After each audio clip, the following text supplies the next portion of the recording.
नमस्ते दोस्तों। मुंशी प्रेमचंद की कहानी भूत। मुरादाबाद के पंडित सीतानाथ चौबे गत वर्ष 30 वर्षों से वहाँ के वकील के नेता थे। उनके पिता उन्हें बाल अवस्था में ही छोड़कर परलोक सिधारे थे। घर में कोई संपत्ति न थी। माता ने बड़े कष्ट झेल के उन्हें पाला और पढ़ाया। सबसे पहले वो कचहरी में 15 मासिक पर नौकर हुए, फिर वकालत की परीक्षा दी, पास हो गए। प्रतिभा थी, 2 ही 4 वर्षों में वकालत चमक उठी। जब माता का स्वर्गवास हुआ तब पुत्र का शुमार जिले के गणमान्य व्यक्तियों में हो गया। उसकी आमदनी 1000 रुपये महीने से कम न थी। एक विशाल भवन बनवा लिया, कुछ जिम्मेदारी ले ली थी, कुछ रुपए बैंक में रख दिए थे और कुछ लेन देन में लगा दिए थे। इस समृद्धि पर 4 पुत्रों का होना उनके भाग्य को आदर्श बनाए हुए था। चारों लड़के भिन्न भिन्न दर्जे में पढ़ते थे, मगर क्या कहना कि सारी विभूति चौबे जी के अनवरत परिश्रम का फल था। उनकी पत्नी मंगला देवी के साथ अन्याय करना है। मंगला बड़ी सरल, गृह कार्य में कुशल और पैसे का काम धेले में चलाने वाली स्त्री थी। जब तक अपना घर न बन गया उसने 3 महीने से अधिक का मकान किराए पर नहीं लिया और रसोई के लिए मिश्राइन तो उसने अब तक न रखी। उसे अगर कोई व्यसन था तो गहनों का, और चौबे जी को भी अगर कोई व्यसन था तो स्त्री को गहने पहनाने का। वो सच्चे पति परायण मनुष्य थे। साधारणतः महफिलों में वेश्याओं से हंसी मजाक कर लेना उतना बुरा नहीं समझा जाता था, पर पंडित जी अपने जीवन में कभी नाच गाने की महफिल में गए ही नहीं। 5 बजे तड़के से लेकर 12 बजे रात तक उनका व्यसन मनोरंजन, पढ़ना लिखना, अनुशालीनता, जो कुछ था कानून था। न उन्हें राजनीति से प्रेम था, न जाति सेवा से। ये सभी काम उन्हें व्यर्थ से जान पड़ते। उनके विचार में अगर कोई काम करने लायक था तो बस कचहरी जाना, बहस करना, रुपए जमा करना और भोजन करके सो जाना। जैसे वेदांती को ब्रह्मा के अतिरिक्त जगत मिथ्य जान पड़ता है, वैसे ही चौबे जी को कानून के सिवा सारा संसार मिथ्य प्रतीत होता था। सब माया थी, एक कानून ही सत्य था। चौबे जी के मुख चंद्र में केवल एक कला की कमी थी, उनके कोई कन्या न थी। पहलौठी कन्या के बाद फिर कन्या हुई ही नहीं और न अब होने की आशा थी। स्त्री और पुरुष दोनों उस कन्या को याद करके रोया करते थे। लड़कियां बचपन में लड़कों से ज्यादा चोचले करती हैं। उन चोचलों के लिए दोनों प्राणी बिकल रहते। माँ सोचते लड़की होती तो उसके लिए गहने बनवाती, उसके बाल गूंथती। लड़की या पैंजनियाँ पहने ठुमक ठुमक कर आंगन में चलती तो कितना आनंद आता। चौबे जी सोचते कन्यादान के बिना मोक्ष कैसे होगा। कन्यादान महादान है, जिसने ये दान न दिया उसका जन्म ही व्रत है। आखिर ये लालसा इतनी प्रबल हुई कि मंगला ने अपनी छोटी बहन को बुलाकर कन्या की भात पालने का निश्चय किया। उसके माँ बाप निधन थे, राजी हो गए। ये बालिका मंगला की सौतेली माँ की कन्या थी, बड़ी सुंदर और बड़ी चंचल। नाम था बिन्नी। चौबे जी का घर उसके आने से खिल उठा। 2-4 ही दिनों में लड़की अपने माँ बाप को भूल गई। उसकी उम्र तो केवल 4 वर्ष की थी, पर उसे खेलने की अपेक्षा कुछ काम करना अच्छा लगता था। मंगला रसोई बनाने जाती तो बिन्नी भी उसके पीछे पीछे जाती, उससे आटा गूंथने के लिए झगड़ा करती। तरकारी काटने में उसे बड़ा मजा आता था। जब तक वकील साहब घर पर रहते तब तक वो उनके साथ दीवान खाने में बैठी रहती। कभी किताब उलटती, कभी दावत कलाम से खेलती। चौबे जी मुस्कुराते कहते, बेटी मार खाओगी? बिन्नी कहते, तुम मार खाओगे, मैं तुम्हारे कान काट लूंगी, जूजू को बुलाकर पकड़ा दूंगी। इस पर दीवान खाने में खूब कहे उड़ते। वकील साहब कभी इतने बाल वत्सल न थे। जब बाहर से आते तो कुछ न कुछ सौगात बिन्नी के वास्ते जरूर लाते और घर में कदम रखते ही पुकारते, बिन्नी बेटे चलो। बिन्नी दौड़ती हुई आकर उनकी गोद में बैठ जाती। मंगला एक दिन बिन्नी को लिए बैठी थी, इतने में पंडित जी आ गए। बिन्नी दौड़कर उनकी गोद में जा बैठी। पंडित जी ने पूछा, तू किसकी बेटी है? बिन्नी, न बताऊंगी। मंगला, कह दे बेटा, जीजा जी की बेटी हूँ। पंडित, तू मेरी बेटी है? बिन्नी की, इनकी। बिन्नी, न बताऊंगी। पंडित, अच्छा, हम लोग आंखें बंद किए बैठे हैं।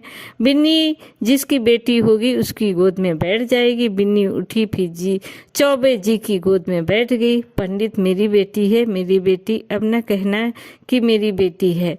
मंगला, अच्छा जाओ बिन्नी, अब तुम्हें मिठाई न दूंगी, गुड़िया भी न मंगा दूंगी। बिन्नी, भैया जी मंगवा देंगे, तुम्हें न दूंगी।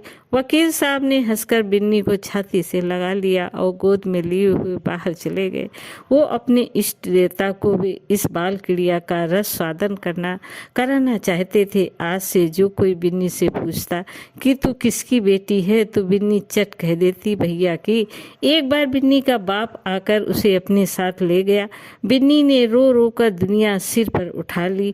इधर चौबे जी को भी दिन काटना मुश्किल हो गया। 1 महीना भी न गुजरने पाया था कि फिर ससुराल गए और बिन्नी को लिवा लाए। बिन्नी अपनी माता और पिता को भूल गई। वो चौबे जी को अपना बाप और मंगला को अपनी माँ समझने लगी। जिन्होंने जिसे जन्म दिया था वे अब गैर हो गए। कई साल गुजर गए। वकील साहब के बेटों के विवाह हुए।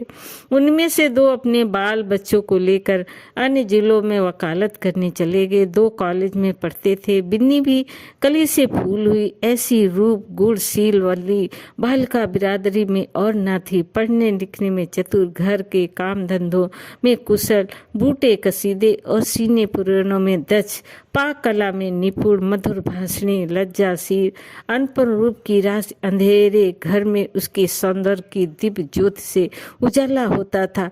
उषा की लालिमा में, ज्योत्ना की मनोहर छटा में खिले हुए गुलाब के ऊपर उसर की किरणों से चमकते हुए तुषार बिंदु में भी वो प्राण स्प्रद सुषमा और वो शोभा न थी।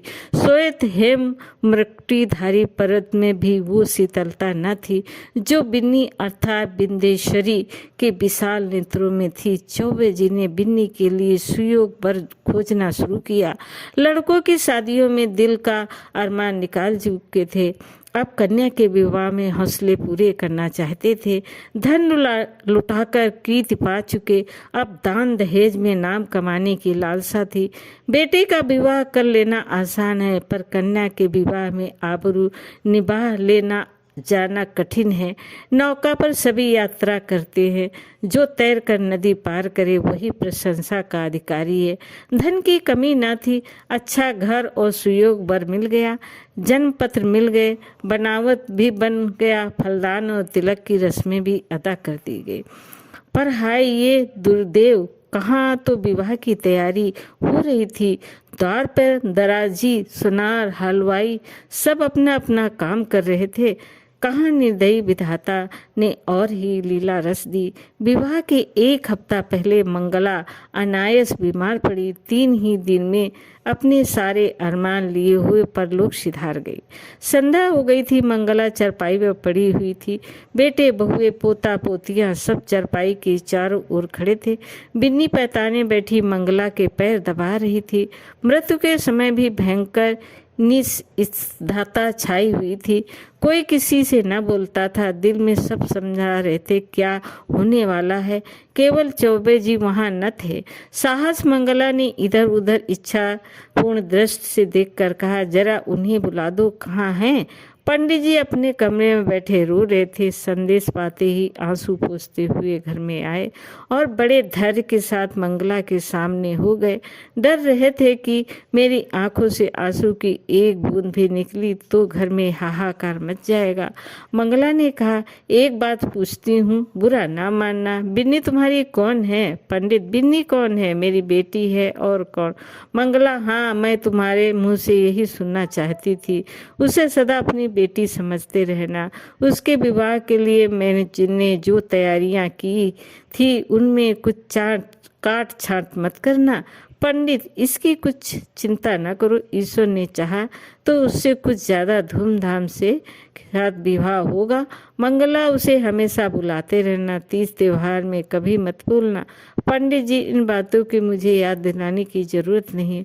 मंगला ने कुछ सोच कर फिर कहा, इसी साल विवाह कर देना। पंडित, इस साल कैसे होगा? मंगला, वो फागुन का महीना है, जेठ तक लगन है। पंडित, तो हो सकेगा तो इसी साल कर दूंगा। मंगला, हो सकने की बात नहीं, जरूर कर देना। पंडित, कर दूंगा। इसके बाद गोदान की तैयारी होने लगी। बुढ़ापे में पत्नी का मरना, बरसात में घर का गिरना है, फिर उसके बनने की आशा नहीं होती। मंगला की मृत्यु से पंडित जी का जीवन अनियमित और विषाखल सा हो गया। लोगों से मिलना जुलना छूट गया।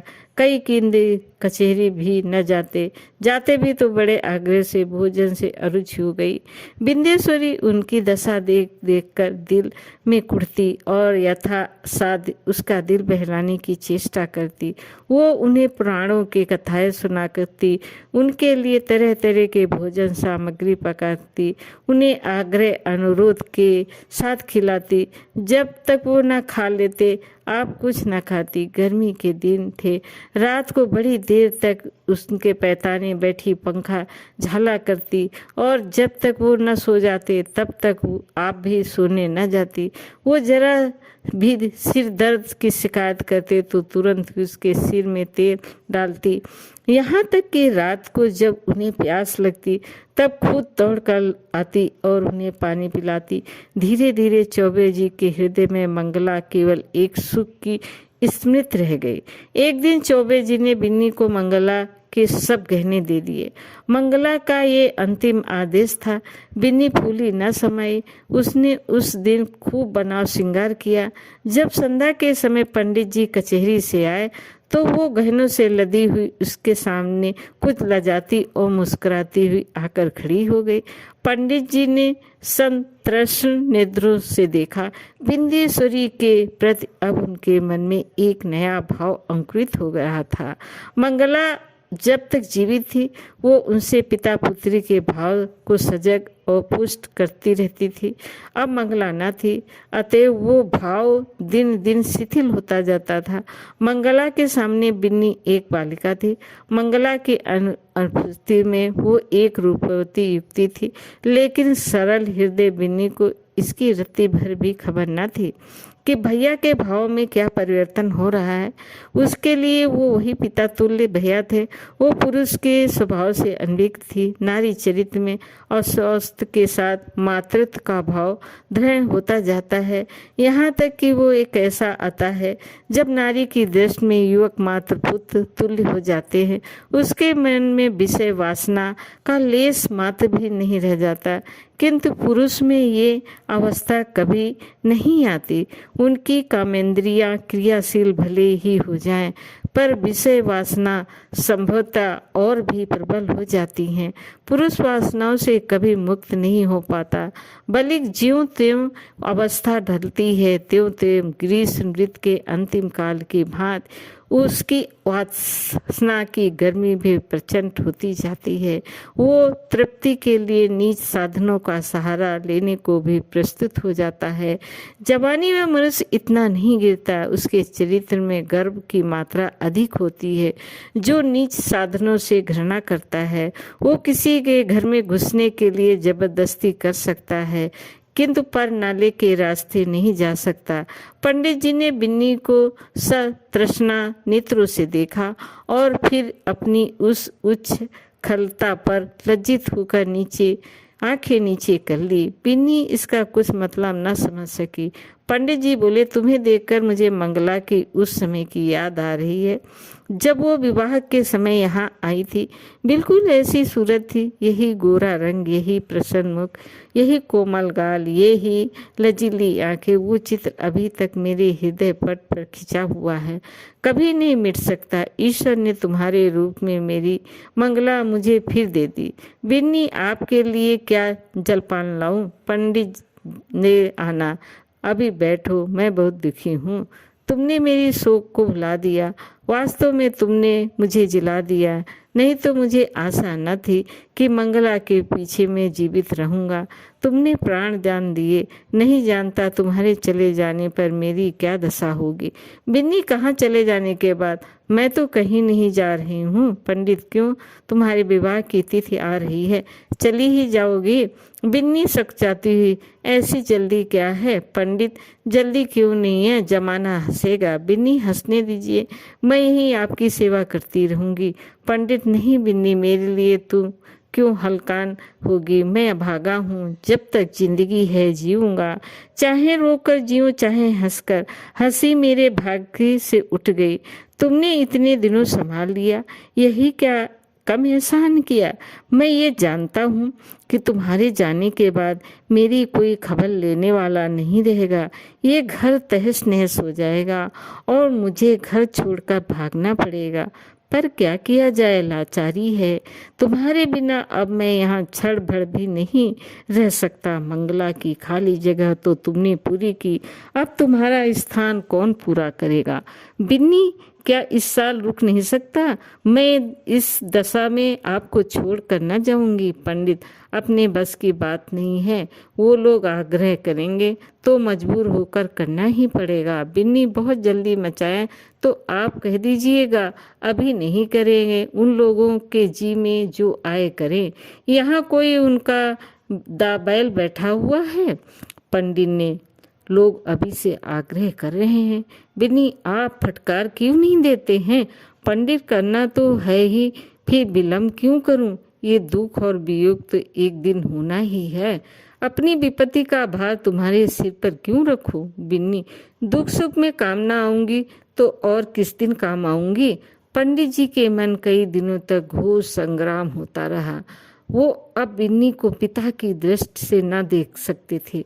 बिन्नी अब मंगला की बहन और उनकी साली थी। जमाना हंसेगा तो हंसे, जिंदगी तो आनंद से गुजरेगी।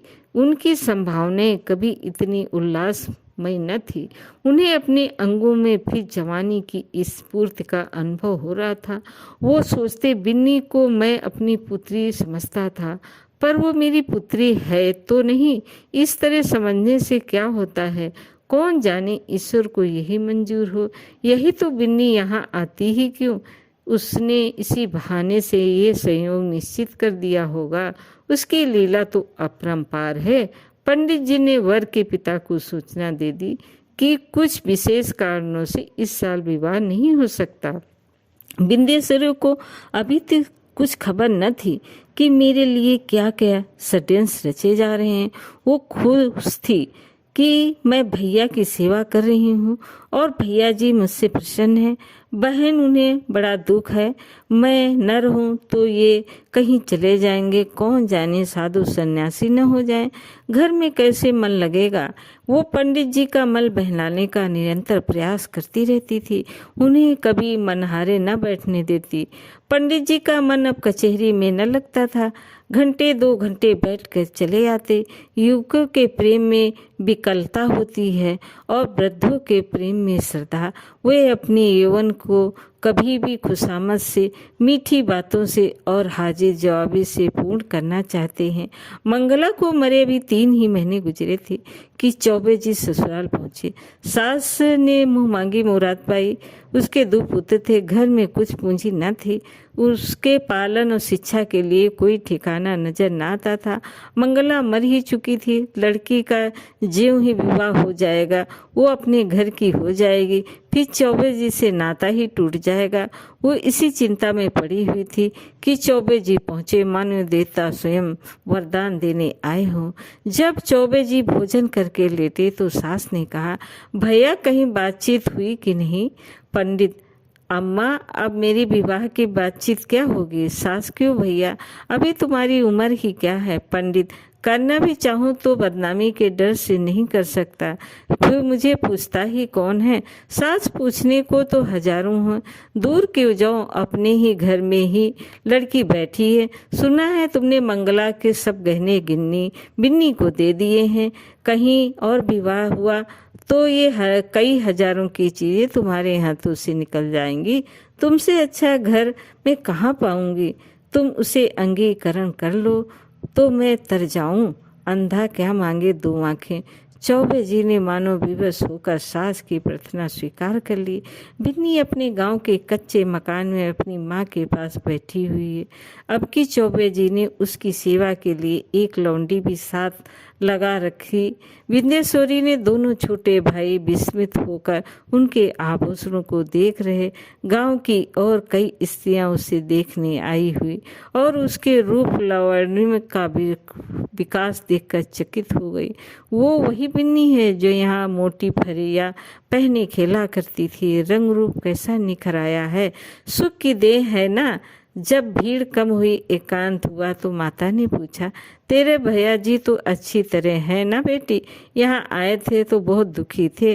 मंगला का शोक उन्हें खाया जाता है। संसार में ऐसे भी मर्द हैं जो स्त्री के लिए प्राण देते हैं। नहीं तो यहाँ स्त्री मरी और चट दूसरा विवाह रचाया गया। मानो मनौते रहते हैं कि वो मरे तो नई नवेली बहू घर लावे। विंध्य उन्हें याद करके रोया करते हैं।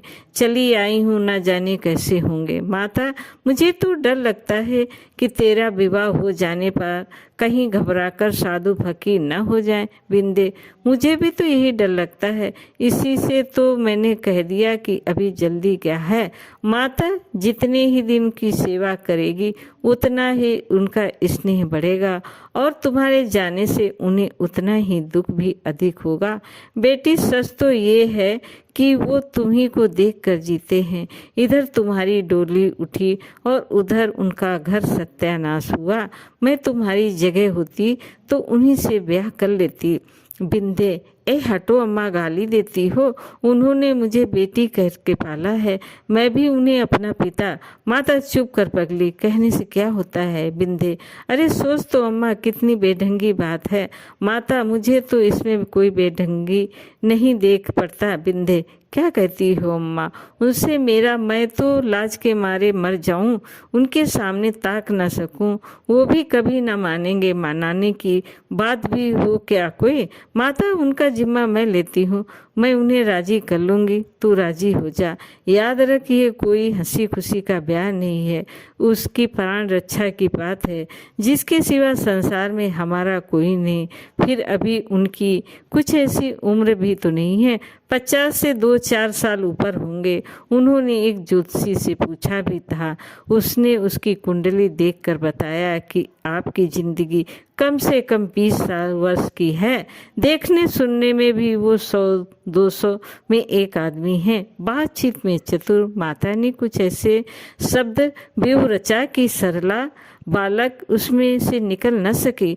माता चाहती थी कि प्रलोभन का जादू इस पर न चलेगा। धन का, आभूषणों का, कुल सम्मान का, सुखमय जीवन का उसने जिक्र तक न किया। उसने केवल चौबे जी की दयनीय दशा पर जोर दिया। अंत को विद्येश्वरी ने कहा, मैं अम्मा, मैं जानती हूँ कि मेरे न रहने से उनको बड़ा दुख होगा। ये भी जानती हूँ कि मेरे जीवन में सुख नहीं लिखा है। अच्छा, उनके हित के लिए मैं अपना जीवन बलिदान कर दूंगी। ईश्वर की यही इच्छा है तो यही सही। चौबे जी के घर में मंगल गान हो रहा था। विंध्येश्वरी आज वधू बनकर इस घर में आई। कई वर्षों पहले वो चौबे जी की पुत्री बनकर आई थी।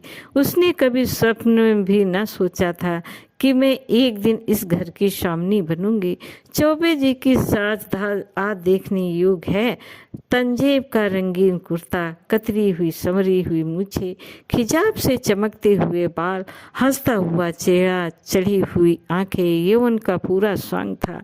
रात बीत चुकी थी। विंध्येश्वरी आभूषणों से लदी हुई भारी जोड़े पहने फर्श पर सिर झुकाए बैठी थी। उसे कोई उत्कंठा न थी, भय न था, केवल ये संकोच था कि मैं उनके सामने कैसे मुंह खोलूंगी। उनकी गोद में खेली हूँ, उनके कंधों पर बैठी हूँ, उनकी पीठ पर सवार हुई हूँ, कैसे उन्हें मुंह दिखाऊंगी, मगर ये वो पिछली बातें क्यों सोचूं। ईश्वर उन्हें प्रसन्न रखे, इसके लिए मैंने पुत्री से पत्नी बनना स्वीकार किया। वो पूर्ण हो, उनका जीवन आनंद से व्यतीत हो। इतने में चौबे जी आए। बिंदेश्वरी उठ खड़ी हुई।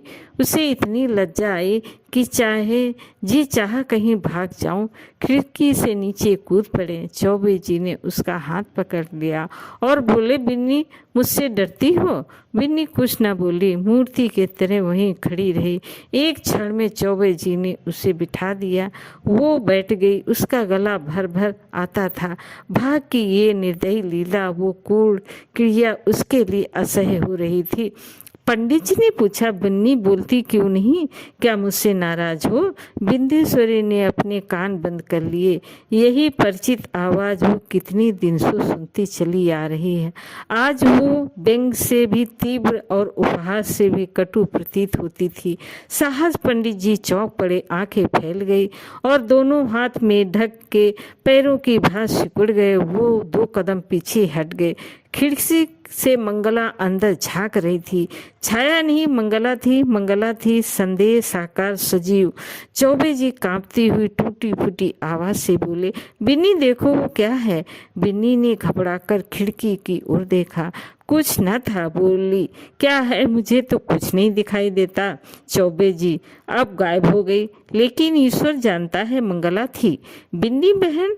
चौबे जी हाँ, वही खिड़की से अंदर झांक रही थी। मेरे तो रोए खड़े हो गए।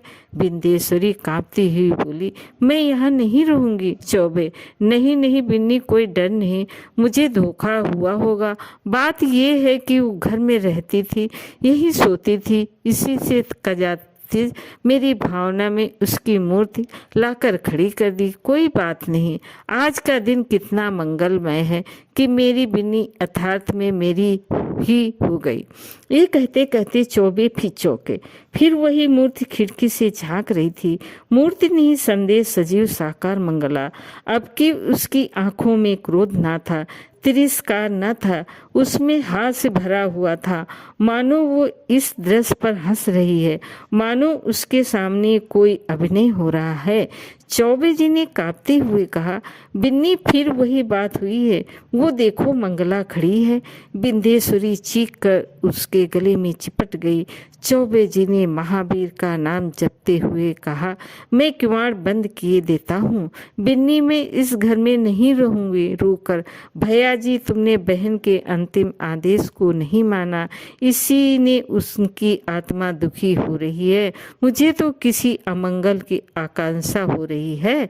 चौबे जी ने उठकर खिड़की के द्वार बंद कर दिए और कहा, मैं कल से दुर्गा पाठ कराऊंगा।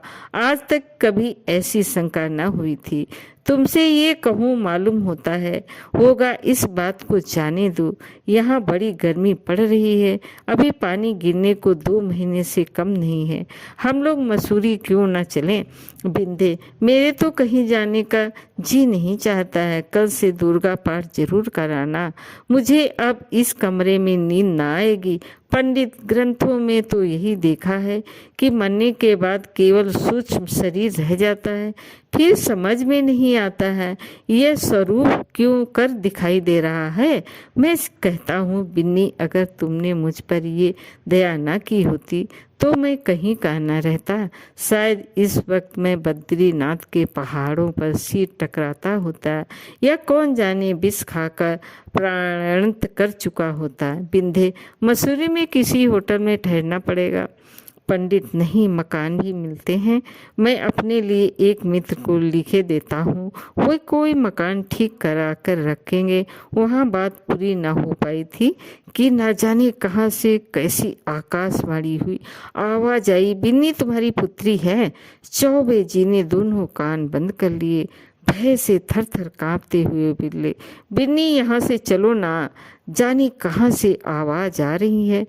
बिन्नी तुम्हारी पुत्री है। ये धुन सशस्त्र कानों से पंडित जी को सुनाई देने पड़ी ने लगी, मानो इस कमरे की एक एक वस्तु से यही सदा आ रही है। बिन्नी ने रोकर पूछा, कैसी आवाज थी? पंडित, क्या बताऊं, कहते लज्जा आती है। बिन्नी, जरूर बहन जी की आवाज आत्मा है। बहन मुझे पर दया करो, मैं सर्वस्व निर्दोष हूँ। पंडित फिर वही आवाज आ रही है, हाय ईश्वर कहाँ जाऊं, मेरे तो रोम रोम में वही शब्द गूंज रहे हैं। बिन्नी बुरा किया, मंगला सती थी, उसके आदेश की उपेक्षा करके मैंने अपने हक में जहर बोया, कहाँ जाऊं क्या करूं। ये कहकर पंडित जी ने कमरे के किवाड़ खोल दिए और बेताशा भागे। अपने मर्दानी कमरे में पहुंचकर वो गिर पड़े, मूर्छा आ गई। बिंदेश्वरी भी दौड़ी पर चौखट से बाहर निकलते ही गिर पड़ी। दोस्तों, कहानी कैसी लगी लाइक करें, सब्सक्राइब करें। धन्यवाद।